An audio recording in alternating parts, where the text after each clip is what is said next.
नमस्कार, मैं हूं आरजू अंसारी और आप देख रहे हैं राष्ट्रीय जगत विजन न्यूज। गौरेला पेंड्रा मरवाही में आज कथित लव जिहाद के खिलाफ जबरदस्त प्रदर्शन देखने को मिला। हिंदू संगठनों से जुड़े लोगों और स्थानीय नागरिकों ने मिलकर सड़कों पर उतरकर विरोध जताया। प्रदर्शनकारियों का आरोप है कि एक हिंदू महिला शिक्षक ने धर्म परिवर्तन कर एक मुस्लिम युवक से शादी की है। महिला पहले से ही शादीशुदा है और उसके 2 बच्चे भी हैं।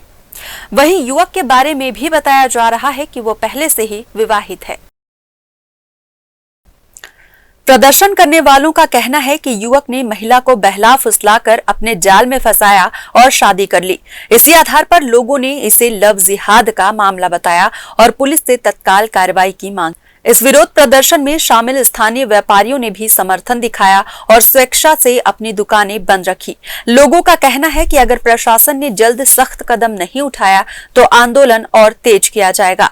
शहर में प्रदर्शन को देखते हुए पुलिस ने सुरक्षा के व्यापक इंतजाम किए थे। हर चौक चौराहे पर पुलिस बल तैनात रहा। अतिरिक्त पुलिस अधीक्षक ओम चंदेल ने जानकारी दी कि प्रदर्शन शांतिपूर्ण रहा और लोगों ने पुलिस अधीक्षक व कलेक्टर के नाम ज्ञापन सौंपा है। फिलहाल इस खबर में बस इतना ही। देश प्रदेश की खबरों से अपडेटेड रहने के लिए हमारे चैनल को सब्सक्राइब करें और नए खबरों के नोटिफिकेशन के लिए बेल आइकन को जरूर दबाएं।